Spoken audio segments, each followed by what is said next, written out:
이야기를 시작하겠습니다. 지금부터 말씀드릴 이야기는 제가 진실이라고 믿고 있는 제가 꾸며낸 이야기입니다. 언어로 정리할 수 있는 이야기는 아니나 이해를 돕기 위해 보편적 언어를 사용하겠습니다.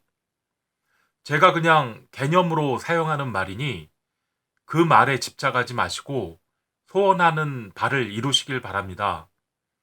혹여나 들어는 보자, 듣고 나면 이미 다 알고 있었던 것처럼 흠집내기, 그러지 않으시길 바랍니다.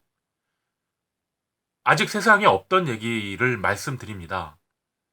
분자 단위로 아주 미세하게 조각되어 있는 롯브릿지 위의 육체를 살아있다라고 합니다. 그러한 롯브릿지 위로 인간의 정과, 인간의 신과, 인간의 기와, 인간의 혈이 순환하고 있다면 사람이라고 합니다. 백에서 혼으로 향하는 롯브릿지라면 그러한 백을 넋이라 합니다. 우리가 죽으면 롯브릿지가 향하던 백을 정, 신, 기, 혈이 보게 되고 새로운 몸으로 삼은 뒤 소멸합니다. 그렇게 죽음이고 그렇게 소멸인데 누군가 친절하게 나타나서 인도해 주지 않습니다. 선생님께서 알고 계신 어떤 존재들도 나타나지 않습니다. 그래야 죽음입니다. 정성을 보이시면 죽으면 어떻게 처신하여야 할지를 연습해 드립니다. 살아서는 왜 복수해야 하는지 정성을 보태 드리겠습니다. 나를 부르는 이름으로 부르면 그 백의 소리를 보고 부적을 그려야 할지 복수를 하여야 할지 소리를 내겠습니다. 환각 속에서 살게 되는 그런 게 되면 그 차단된 자신의 감각을 잊혀져요. 어, 바알 귀신이 주는 자극에 따라 내 감각은 이 아닌 거죠. 바알 귀신이 주는 그 또 신념을 받아들이게 됩니다. 우리의 감각에 대한 적당한 자극이 필요한데 그게 차단되거나 과하게 활성되다 보면 우리가 미치게 되는 것 같아요. 나의 러프리지에서 감각 정보가 차단되거나 과하게 활성화되었는데 그 자리에 근데 이제 그렇게 안 되려고 우리는 서둘러서 꿈이란 걸 만들어냅니다. 어떻게든 자기 감각 정보를 회복하려고 본능적으로 굉장히 애를 써요. 근데 이제 불행하게도 그 자리에 바알 귀신이 떨어지는 건데, 그렇게 되면 우리는 주체적 판단을 잃어버리게 됩니다. 그니까요. 감각 정보와 나의 주체적 판단이 연결돼 있어요. 예. 그런데, 물론 그 자리도 그렇지만, 또 조심해야 될 게 뭐냐면, 그런 망상에 빠졌다가 깨어나거든요? 그게 이제 주기적으로 반복될 수도 있고, 그런데, 어, 그, 그 시점에, 그러니까, 굉장히 위험할 수 있습니다. 어, 어, 바알 귀신이 보여주었던 환각이 있거든요? 어, 그거에 따라, 잃어버린 자신의 헌신과 시간들이, 어, 너무도 아프게 다가옵니다. 망상에 빠져 있을 때는, 음, 근데 이제 올라갔다가 떨어지는 거죠. 그런, 바로 당장에, 물론 그것도 회복이 되는데, 근데 그 상실감에 자살하는 사람이 생겨나요. 예. 음, 그니까요. 이게 참, 어, 당사자나 가족들 입장에선 굉장히 참 처음에는 알 수도 없는 거죠. 예. 뭐 여러 가지 이유로 전도를 조금 예전에 해보다가 포기했습니다. 그런데 뭐 거창하게 얘기하면 3차 대전이 이미 시작됐으니까 음,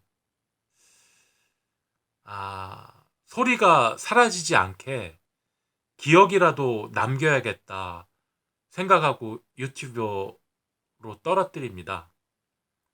음, 음과 양이 서로 전환하면서 하늘에서 그리고 땅으로 확산, 분산, 조정, 수축, 통합으로 나타나는 이게 오행의 모양형과 형상상의 행할행을 작용하거든요. 그걸 주역력을 그런 읽어내는 이런 방법적 논리를 제가 좀 정의를 해봤어요. 오행의 변화에는 어떠한 판단도 있을 수 없습니다. 그냥 방법적 논리예요. 예.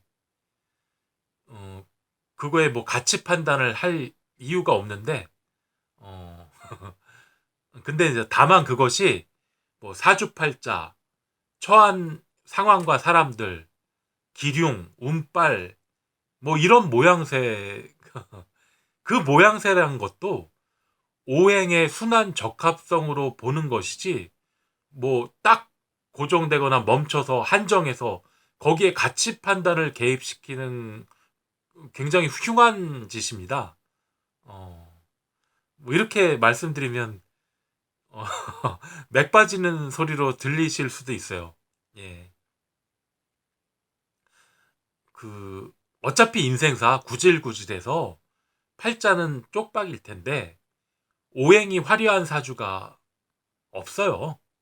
어, 주위 조금만 둘러보면 상극들이 그런 상극들이나 가려내고 득실거리는 살들을 좀 경계할 뿐이죠. 예. 지금이 답답하더라도 인생의 수단들에게 그렇게 휘둘려 지금을 낭비하면 안 될 것 같습니다. 음, 스님 목사들에게 휘둘려 지금을 낭비하지 마세요. 뭐 시시콜콜 사생활이나 캠으로 오는 뭐 약간 저는 심리조작 같아요. 뭐 서로 상 이길 극 상극들인데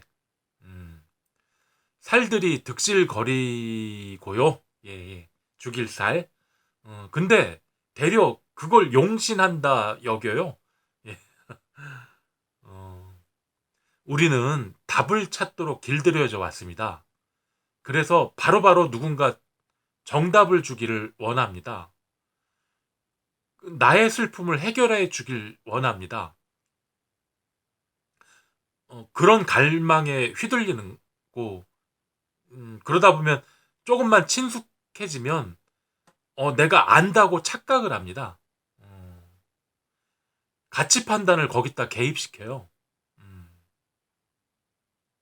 뭐 흔한 게 이제 친숙한 스님 목사님께서 이거다 하시면 이거고 저거다 하시면 저겁니다. 하나만한 소리로 주절거리고 또 주절거리고 몽롱하게 세뇌 그렇게 당하며 살아갑니다. 그따위로 우리는 비논리적 집합체예요. 감정과 욕구로 똘똘 뭉친 그런 존재들입니다.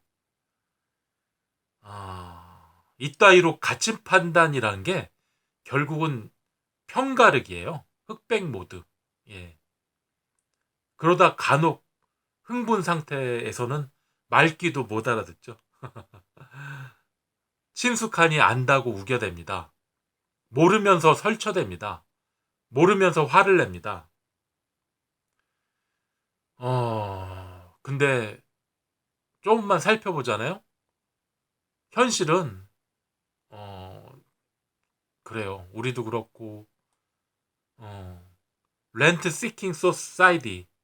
음, 집세가 찾는데 그니까요. 그런 기득권의 진입 장벽에 가로막히는 거죠.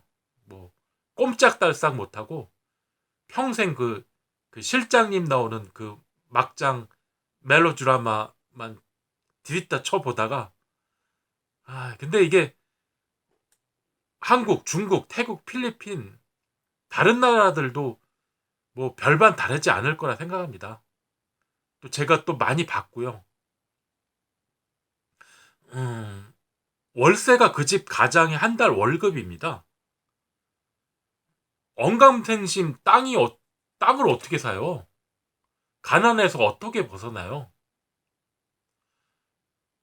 그들의 부모도 그랬고 그들의 자식들도 그럴 겁니다. 렌트 시킹 소사이티 이거 참 기찻길 옆에다 전기도 수도도 없이 놀림거리 되면서 삶을 이어갑니다. 쓰레기 더미 옆에서 마을을 만들어 삶을 이어갑니다. 모르면서 친숙하니 그러면 안다고 우겨댔던 그런 나의 자기 합리화를 내가 그걸 부정하는 것은 죽음보다 더한 고통일 거예요. 예. 그런 이유로 죽으나 사나 믿음이라고 쌩깝니다. 한성질 풀어내려 막 합니다. 근데 그게 모두 반드시 슬픔으로 변합니다. 흔드는 아니면 누군가 흔들어주는 깃발에 속지 마세요. 간판만 내걸고 아무것도 안 하는 게 태반입니다. 그니까 인생에 끌려다니시면 그러시면 얼마나 사셨어요? 통제와 질서를 유지할 수 있는 시간이 얼마나 남아 계십니까? 인생은 짧아요. 그럴 리 없다고 생각하세요? 저기에는 양, 그늘음, 변양이고 여기에는 인의, 어질인, 오를 의, 인의를 지키면 골짜기가 되고 백의 소리로 떨어집니다. 예. 백이었던 시절에 몸을 얻었기에 백의 소리의 합당함을 보입니다. 합당한 자들에게만 백의 소리를 보입니다. 초라하다고 하기에 하찮은 돈이라 눈에 담지 않았습니다. 문자로 신청하시고 정성을 들이시면 전화드리겠습니다.